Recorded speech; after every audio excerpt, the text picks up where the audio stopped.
Bom dia, Brasil. Boa tarde, Itália. Boa noite, Tóquio. Bom dia, Brasil. Bom dia, Mariana. Nossa, seu nome é grande, né, Mariana? Mariana Dantas Silva Fernandes de Sá.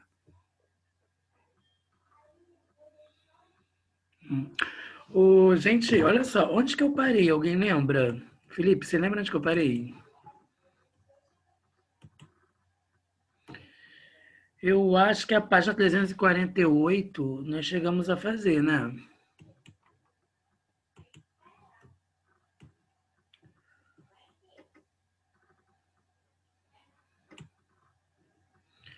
Guilherme, você lembra qual foi a última página aí, Mariana, que nós fizemos na aula passada?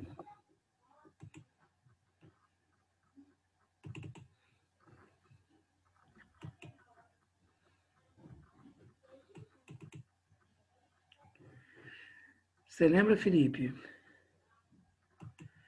Deixa eu ver aqui, de repente.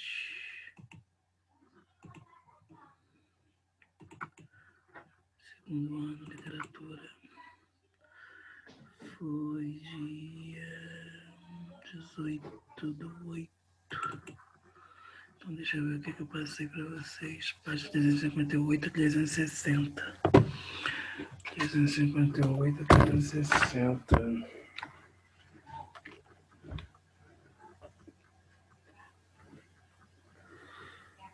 Tá. Então, eu estou na...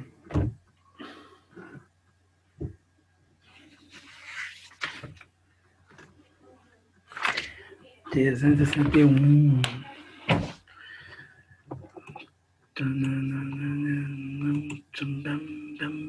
Bom dia. É página 361, né, que eu estou.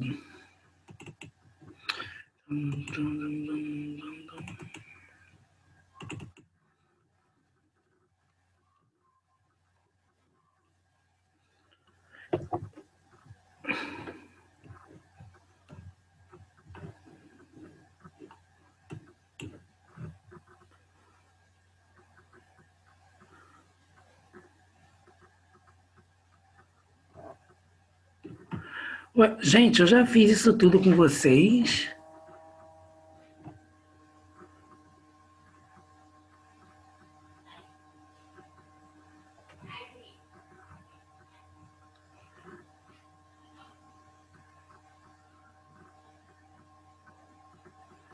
Felipe, Rodrigo, vocês estão conferindo aí?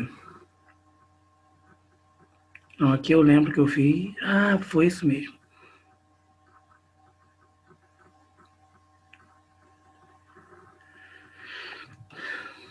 Então é 361, né, que eu tô, né?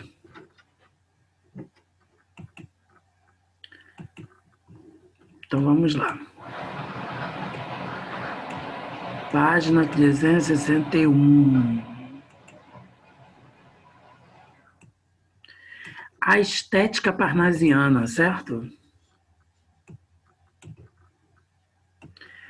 Então, olha só, turma, a estética parnasiana, que se desenvolveu exclusivamente na poesia, tem como página 361, tá? Camão.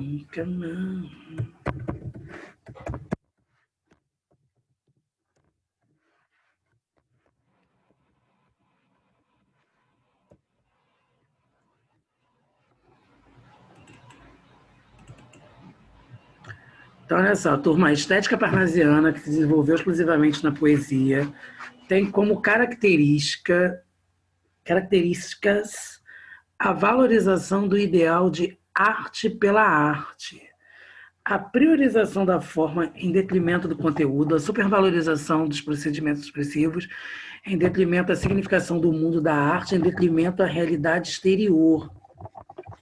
Ou seja, arte pela arte, né?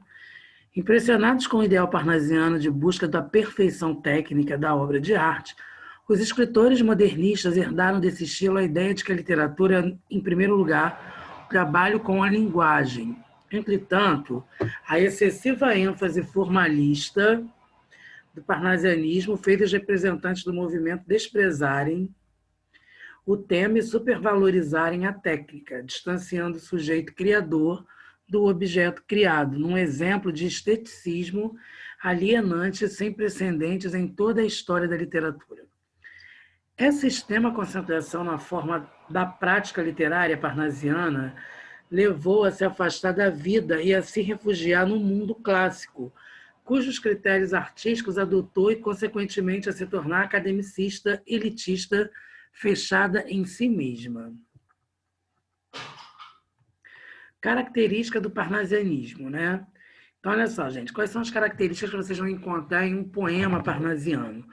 Formas poéticas fixas e regulares, como o soneto, purismo e preciosismo, vocabulário linguístico, tendência descritivista, buscando a objetividade, erotismo, referências à mitologia greco-latina, esteticismo, rigor técnico, a arte acadêmica. Eles buscam, gente, sempre a perfeição, né? É aquela questão, a arte sendo arte, né? Luiz Eduardo, que bom, você voltou lá da região dos lagos, filho. No século XIX, paralelamente às grandes correntes artísticas que revolucionavam as artes plásticas na Europa, o romantismo, o realismo, o simbolismo, o impressionismo, predominava uma arte oficial e conservadora chancelada pelas academias.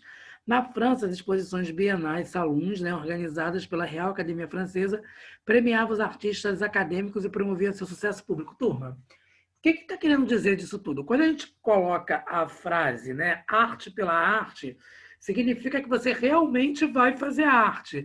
Não é algo que é extremamente voltado para o qualquer jeito. Ele vai aproveitar a questão, ele vai ter técnica, né? Então essa técnica vai ser rigorosa, tanto que vai se tornar uma característica do simbolismo. O esteticismo é algo estético, algo que é bonito, que é belo aos olhos, né? A gente vai ter a presença da referência da própria mitologia, né? Na mitologia greco-latina, sem falar que a arte vai ser vista como um componente erótico, tá? Nós vamos falar da questão do erotismo.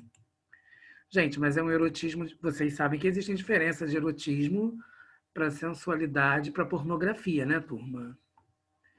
A gente está falando de erotismo, algo erótico, né? Sei lá, né?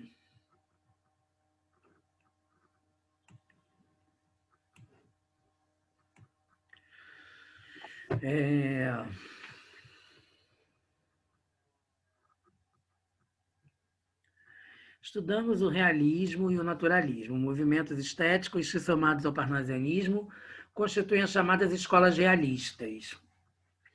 Vimos que, apesar de pertencerem ao mesmo contexto histórico, de apresentarem notáveis semelhanças, estes movimentos também apresentam diferenças. Um aspecto em que a poesia parnasiana opõe-se diametralmente às demais escolas realistas é o fato de que cultiva a arte pela arte, enquanto as obras realistas e naturalistas comprometem-se com a tentativa de transformar a sociedade, tendo em vista as observações, discuta com seus colegas as questões a seguir.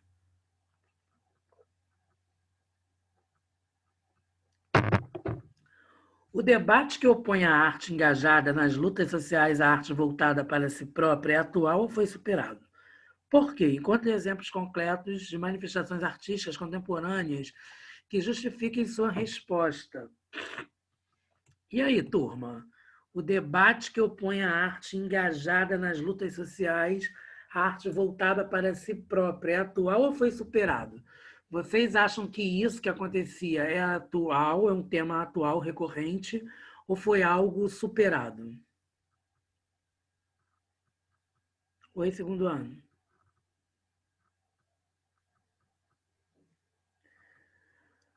Oi, segundo ano.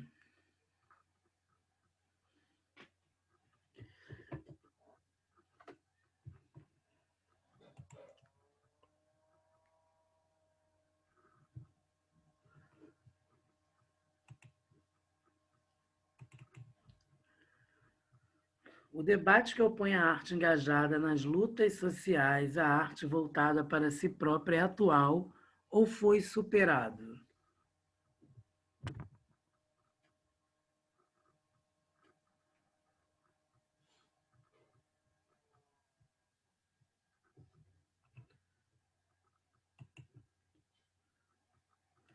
É atual, né? Sim. Por que vocês acham que é algo atual?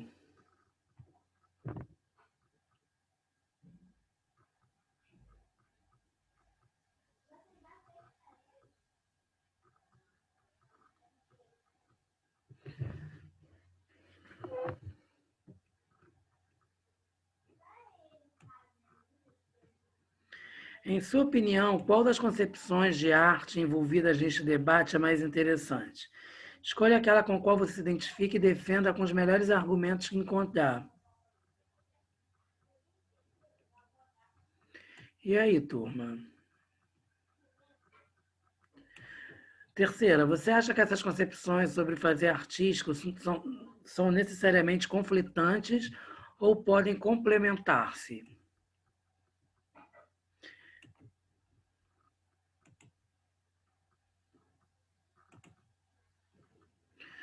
Porque em muitas lutas atendidas hoje, vemos forte presença de arte, música e artistas importantes. Sim. Críticas sociais sempre vão ser presentes na arte. A arte é um meio de revolução. Sim. A arte é o grande pontapé, né? O pontapé que vai se iniciar e que vai chamar todos para a questão da movimentação, da mudança, da transformação. É uma crítica, né, que está voltada na música, tanto no teatro quanto na poesia. Em muitas lutas defendidas hoje, vamos fortes da arte, música e artistas. Sim, tanto que a arte, né, gente, ela está aí o tempo todo. Se você pegar os compositores, né, Caetano, Renato Russo, Chico Buarque, Cazuza, o que eles escreveram ainda é muito atual, né? Quando o próprio Renato Russo fala, vamos celebrar a estupidez humana, a estupidez de todas as nações, o meu país e sua corja de assassinos, covardes, estupradores e ladrões, né? Quando o próprio Renato Russo canta isso, ele já está falando de toda a questão política que o país está vivendo. Quando a gente fala em arte, a gente sempre acha que arte é voltada para as artes plásticas, mas a gente esquece da literatura, a gente esquece da dança, a gente esquece do teatro, a gente esquece do cinema. Tudo isso também são manifestações artísticas, gente, da fotografia. Relacione o texto do poema de Carlos Drummond de Andrade apresentado a seguir ao que você aprendeu sobre o parnasianismo. Penetra surdamente no reino das palavras. Lá estão os poemas que esperam ser escritos, estão paralisados, mas não há desespero. A calma e frescura na superfície intacta. Ei-los sóis e mudos, sem estado de dicionário. Convive com teus poemas antes de escrevê-los. Tem paciência se obscuros. Calma se te provocam. Espera que cada um se realize e consume com o seu poder de palavra e seu poder de silêncio. Não forces o poema a desprender-se do limbo. Não colhas no chão o poema que se perdeu. Não adules o poema, aceita-o, como ele aceitará sua forma definitiva e concentrada no espaço. Ó, gente, relacione o texto do poema de Drummond sobre o parnasianismo, né?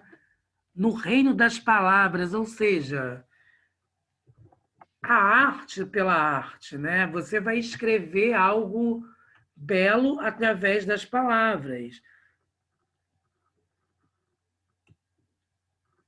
Convive com teus poemas antes de escrevê-los, né? Você conhecer, tem paciência, se obscuros, calma se te provocam.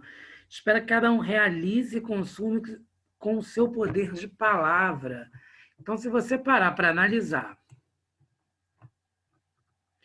sobre o que ele mesmo está falando, né? Ó, o rigor técnico, o esteticismo, né? Formas poéticas físicas irregulares, purismo e preciosismo vocabular e linguístico, tendência descritivista. Tudo isso está presente no poema. Também, gente, não significa que todas as características do parnasianismo estarão encontradas em um poema, mas terão uma boa parte de características, né?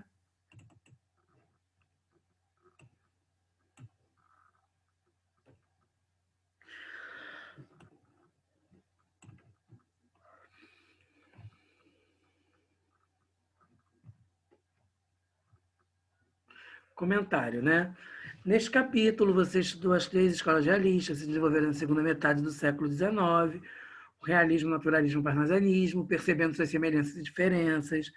O realismo e o naturalismo utilizaram os valores em voga na época, racionalismo, objetivismo, verismo, em prol de uma arte engajada que desnudasse e demolisse as desigualdades sociais provocadas pelo domínio burguês, cujos avanços industrial e científico foram vertiginosos.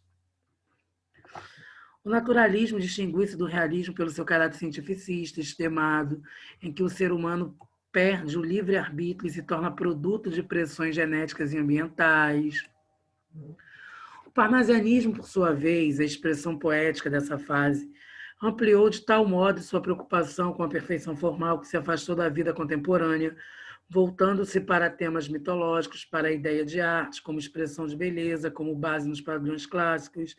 Se, por um lado, a ideia de arte pela arte parnasiana é considerada escapista, por outro, ensina a lição antirromântica, que será bem aproveitada pelos modernistas do século XX, de que a literatura não é confissão de sentimentos pessoais, mas, antes de tudo, árduo trabalho com a linguagem. Então, gente, a linguagem vai estar sempre presente, né?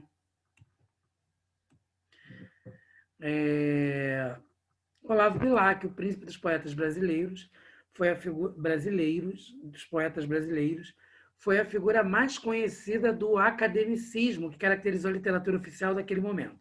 Já Luiz Azevedo e Raul Pompeia, o primeiro naturalista e o segundo eclético, isto é, articulador de vários estilos, representam com Machado de Assis, que estudaremos no próximo capítulo, um Brasil entre o avanço e o retrocesso. Uma ponta as ideias avançadas do liberalismo europeu, extinção do tráfico negreiro, início da industrialização, proclamação da República. Na outra, a velha mentalidade oligárquica agrária, representada pelas formas brutais de pobreza, desigualdade e discriminação. Então, olha só, gente, leia o seguinte comentário a respeito de O Cortiço de Aloysio de Azevedo. Com o efeito que há no cortiço, são formas primitivas de amealhamento, a partir de muito pouco ou quase nada, exigindo uma espécie de rigoroso ascetismo inicial e aceitação de modalidades diretas e brutais de exploração, incluindo o furto. Como forma de ganho, a transformação da mulher escrava em companheira máquina. Aloysio foi, salvo erro meu, o primeiro dos nossos romancistas a descrever minuciosamente o mecanismo de formação da riqueza individual. No cortiço, o dinheiro se torna implicitamente objeto central da narrativa, cujo ritmo acaba se ajustando ao ritmo da sua acumulação, tomada pela primeira vez no Brasil como eixo de composição ficcional. Explique a que se refere o rigoroso ascetismo inicial do personagem em questão e as modalidades diretas e brutais de exploração que ele emprega. Então, olha só, turma.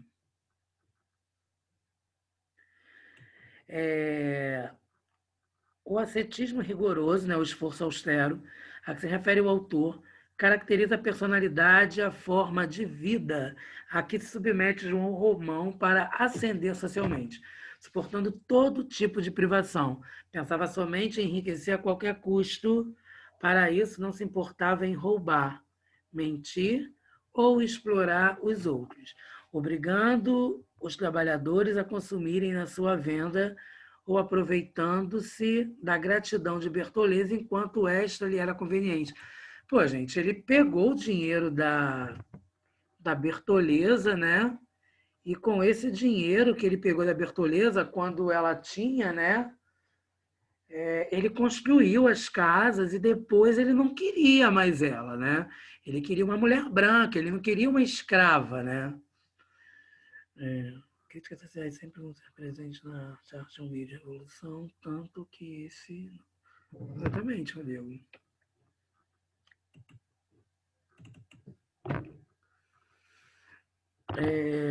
Identifique a mulher escrava e o modo como se dá sua transformação em companheira máquina. Caramba. Ó, Bertoleza era escrava, vocês estão lembrando disso, né? Entrega João Romão as poupanças para pagar sua alforria. Estão lembrando disso, gente? Trabalha para ele como um escravo e vive como amante dele. Quando já não é mais conveniente aos planos de João Romão, que deseja um casamento de conveniência com a filha de Miranda, passa a ser desprezada, transformando-se assim em companheira máquina, mulher objeto. Finalmente, ao descobrir a carta de alforria era falsa e que João Romão tensionava entregá-la à polícia, opta pelo suicídio. Olha isso, gente.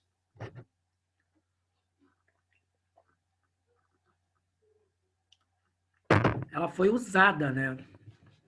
Bertoleza. Boa essa questão. 2. Abatidos pelo fadinho harmonioso e nostálgico dos desterrados, iam todos, até mesmo os brasileiros, se concentrando e caindo em tristeza. Mas, de repente, o cavaquinho de Porfiro, acompanhado pelo violão do Firmo, romperam vibrantemente com um chorado baiano. Nada mais que os primeiros acordes da música crioula para que o sangue de toda aquela gente despertasse logo, como se alguém lhe fustigasse o corpo com urtigas bravas, e seguiram-se outras notas, e outras cada vez mais ardentes e mais delirantes. Já não eram dois instrumentos que soavam, eram lúbricos gemidos e suspiros soltos em torrente, a correrem, serpenteando como cobras numa floresta incendiada. Eram ais convulsos, chorados em frenesi de amor, música feita de beijos e soluços gostosos, carícia de fera, carícia de doer, fazendo estalar de gozo. Pesado, né, gente? No romance O Cortiço, de Aloysio Azevedo, os personagens são observados como elementos coletivos, caracterizados por condicionantes da origem social, sexo e etnia. Na passagem transcrita, o confronto entre brasileiros e portugueses revela a prevalência do elemento brasileiro, pois mostra o poder envolvente da música brasileira que cala o fado português. Gente, vocês podem ver isso atualmente, né, o turma? Vocês já repararam como que é essa coisa do samba, né? O europeu vem para cá, o americano, o samba, mulata brasileira. Vocês já viram como que isso mexe, né? Como que o Brasil, ele mexe com a sensualidade de uma forma extremamente aflorada. A sensualidade no Brasil é algo aflorado. E isso já era visto no próprio Cortiço, olha isso. Gente, a própria os portugueses, quando é que chegaram, né? Família real. Não os portugueses da Álvares Cabral, estou falando da família real, né? Mais tempo, Dom João. Gente, vocês lembram que eles ficavam loucos? Os portugueses ficavam loucos com os negros, né? Com os índios. Vocês estão lembrando mais ou menos disso? Os americanos pensam que o Brasil é samba, negra com roupas carnaval. Sim. Gente, quem foi que disse esses dias para mim que o povo acha que Brasil é só futebol? E futebol, né, Felipe? Tem um lance de futebol.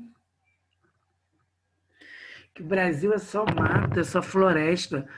Uma aluna minha, do sexto ano, do Jabu, estava dizendo que parece que a mãe tem contato com uma amiga que foi para a França e o menino é francês. E o menino foi perguntar para ela se o Brasil só era floresta, só era mata. A impressão que eu tenho, gente, é que as pessoas acham que eles devem ver o Brasil naquela coisa da Amazônia e eles devem achar que o Brasil só é formado de mato, de vegetação, porque não é possível, gente. Eu acho que eles acham que todos são índios. Uma vez eu vi uma entrevista na época da Copa da França, lembram de? Não, acho que vocês não eram nem nascidos, né, na Copa da França. Gente, estavam fazendo uma entrevista para os franceses e os franceses estavam dizendo assim, ó, floresta, carnaval, era só isso que eles falavam. Deus me livre, né?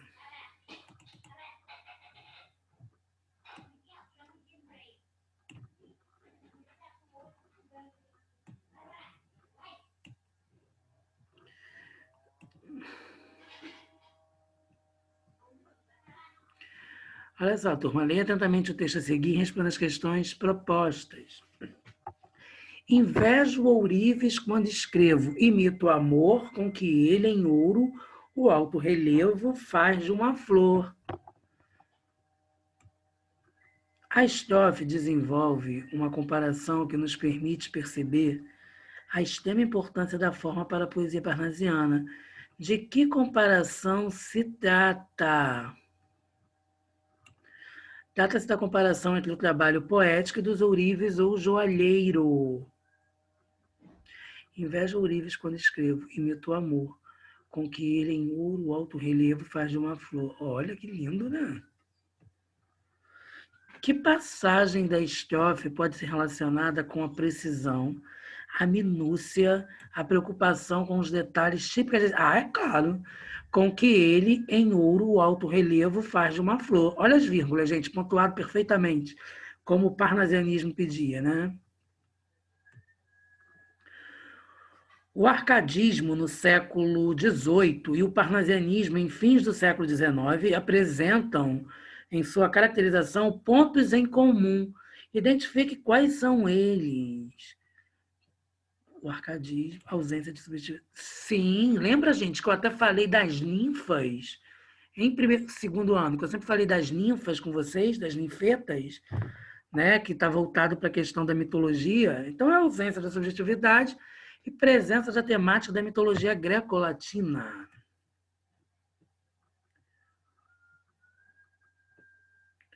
5. Leia as afirmações abaixo sobre o romance O Ateneu de Raul Pompeia. Sérgio, em seu relato memorialista, revela a outra face da fachada moralista e virtuosa que circundava o Ateneu, a face em que se incluem a corrupção, o interesse econômico, a bajulação, as intrigas e a homossexualidade entre os adolescentes. 2.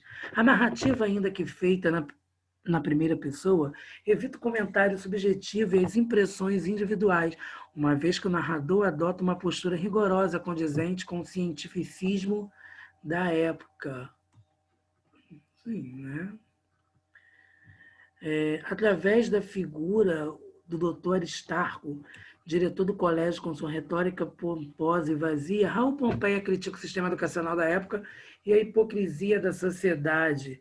Quais estão corretas? É a 1 e a 3, né, gente? A 3 eu acabei de ler, e a 1 é quando fala que Sérgio, em seu relato memorialista, revela a outra face da fachada moralista e virtuosa que circundava o Ateneu, a face que se inclui a corrupção, o interesse econômico, a bajulação, as intrigas e a homossexualidade entre os adolescentes. Então, gente, vocês estão vendo que isso é uma coisa que já acontece de muito tempo, né? A pátria. Alguém poderia declamar? Felipe quer declamar?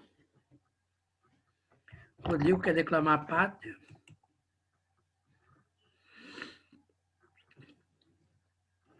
Luiz quer declamar a pátria? Eu posso, professor. Então vamos, Rodrigo. Por favor, muito obrigado. Estou compartilhando. Pode ler? Posso ler? Pode. Ama, com fé e orgulho, a terra em que nasceste. Criança, não verás nenhum país como este. Olha que céu, que mar, que rios, que floresta. A natureza, aqui, perpetuamente em festa. É um seio de mãe a transbordar carinhos. Vê que a vida há no chão. Vê que a vida há nos ninhos, que se balançam no ar entre ramos inquietos. Vê que luz, que calor, que multidão de insetos. Vê que grande extensão de matas onde impera, fecunda e luminosa, a eterna primavera. Boa terra, jamais negou a quem trabalha o pão que mata a fome, o teto que agasalha. Quem com o seu suor fecunda e umedece, vê pago o seu esforço e é feliz e enriquece. Vê pago o seu esforço e é... Não, pera, tô lendo de novo. Criança, não verás país nenhum como este. Imita na grandeza a terra em que nasceste. Isso aí. Obrigado, Rodrigo. Publicado em 1904, o poema Pátria harmoniza-se com um projeto ideológico em construção na Primeira República. O discurso poético de Olavo Bilac ecoa esse projeto na medida em que A prosperidade individual, como exuberância da terra, independe de políticas de governo. Gente, a exuberância da terra, né, não vai precisar do governo. E a própria prosperidade individual, né, você conseguir suas coisas, não vai precisar do governo, né? Certo? Nosso próximo é o realismo psicológico de Machado de Assis. Primeiro ano, quer dizer, desculpem, segundo ano, meus queridos alunos, alguma dúvida até aqui? A Amanda vai acompanhar suas fotos no Instagram, tá? Eu não sei se eu já estou seguindo, mas eu vou seguir as suas fotos no Instagram, tá? Guilherme, um abraço, tá quietinho hoje. Mariana Dantas da Silva, papapá de Sá. Gustavo, meu aluno novo, né, que já é velho na escola, mas nunca foi meu aluno, já foi aluno de todos os professores, menos meu. O Guilherme tá quietinho hoje. O que tá acontecendo com o Guilherme, gente? O Guilherme tá sofrendo de amor? Clara, bom dia. Amanda, Felipe, Iago. Iago tá sumido, né, gente? Iago vai pegar docinhos com o Damião esse ano. Luiz Eduardo Araújo, meu aluno querido, que está colocando minhas aulas pela região dos lagos. Daniel. Tamo junto, Ronaldo. Tamo junto, então tá, a gente vai pegar doce. Guilherme tá sofrendo de amor, gente. Procurando remédio da... Ai, tá procurando remédio na vida noturna, Guilherme? Isso, que isso?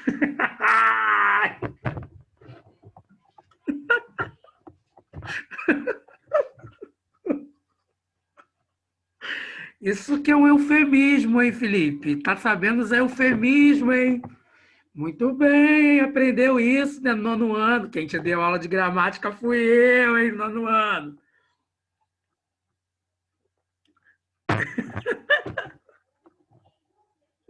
Ai, adorei isso, procurando remédio na vida noturna. Isso é maravilhoso. Eu vou colocar isso no meu status do WhatsApp. Palavras de meu aluno Varela. 2 pontos. Abram aspas. Procurando remédio na vida noturna. Fechem aspas. Pensador Felipe Varela. Que chique isso, né? Saudades, turma. Saudades de presença de vocês mesmo. Ah, isso é uma música. Ah, Felipe, poderia ter aberto aspas, né? Tocante com o pensamento seu, filosófico seu, e você me vem plagiando, Felipe. Plágio. Eu falando que você sabe utilizar eufemismos, e você me vem plagiando. Ele viu, né, que ele ficou sem graça, né, que eu já ia colocar Felipe. Aí todo mundo, professor, isso não foi o Felipe que escreveu, isso é uma música. Bem, turma, então é isso. Então é isso, fiquem com Deus, tá? Eu também estou aprendendo já a amar essa música. Um beijo e até a próxima. Até hasta la vista.